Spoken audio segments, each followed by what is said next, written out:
You're watching the Webcertain Global Marketing News Bulletin. I'm Cal O'Connell, and here are today's top stories. The e-commerce market is growing rapidly in Pakistan. Research has revealed Malaysia and Thailand as the top countries for social media usage in the Asia-Pacific region. And Baidu has announced that it will invest millions of dollars in an online groceries company.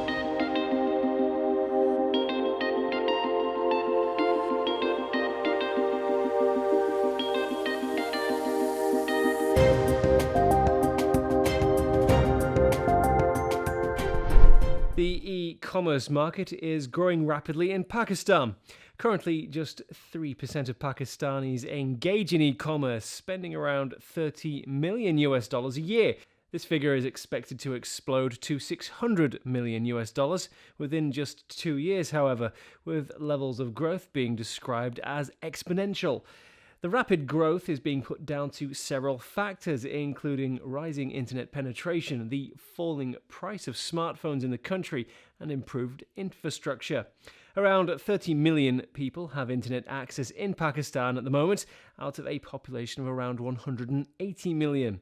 This is expected to hit 56 million by 2019, however, when 28% of the population are predicted to have access to the internet. This is expected to be fueled by a boom in affordable smartphones sold in the country from Chinese manufacturers.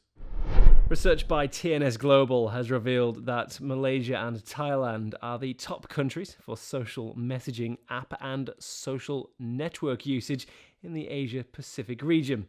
A staggering 77% of internet users in Malaysia use social messaging apps on a daily basis, more than the global average of 55% and way above the 35% seen in the US. The most popular messaging apps in Malaysia are WhatsApp, Facebook, Messenger, and WeChat. Looking at social networks, Thailand came top of the list with 78% of internet users in the country using social media on a daily basis, compared to a global average of 48%. The most popular social networks in the country are Facebook, Instagram, and Google+. The Chinese internet giant Baidu has announced that it will invest $20 million in the online groceries company Wumai. Online grocery shopping is growing in popularity in China, with Wumai being one of the leading websites in the niche market. Wumai has secured $200 million worth of investment in its latest funding round and has said it'll use the money to improve the company's logistics infrastructure and delivery systems. Experts from the Chinese internet industry have commented on the importance of online grocery shopping, saying fresh produce is gaining in popularity with customers once internet firms manage to turn regular buyers of fresh produce into active users of their websites.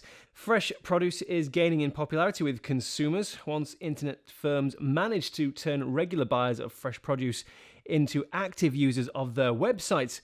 They can sell these consumers other more expensive items.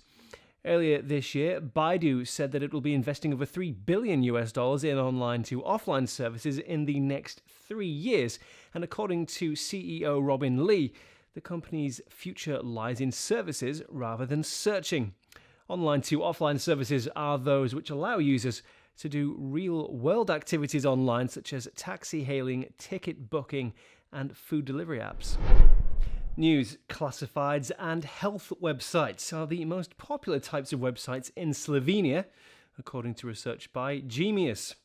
The research, which looked at websites visited by Slovenians in August of 2015, found that 2 news websites and a classified ads website took the top 3 places, with 47%, 40%, and 36% of internet users visiting the websites respectively. 2 health and medical websites also made it onto the top 10, as did a website about cars. And finally, the Vietnamese fashion industry used cutting-edge technology in its latest annual fashion show, which took place last week. The Vietnamese fashion site Zalora had all items that were showcased in its fashion show on its website, with users being able to click and order items in real time as the show progressed. Fashion lovers who were at the show were also able to scan a QR code or download an app in order to view product information and place orders. The vast majority, over 90% of Vietnam's internet users, access the web using a smartphone, and the number of smartphone users is growing fast. Last year, the Vietnamese smartphone market grew by 24%, and with only around a third of people currently having a smartphone in the country, there's still plenty of room for future growth. And that's all from me today. Thanks for watching, and be sure to visit webcertain.tv for more news, as well as in-depth interviews with global digital marketing professionals. See you next time.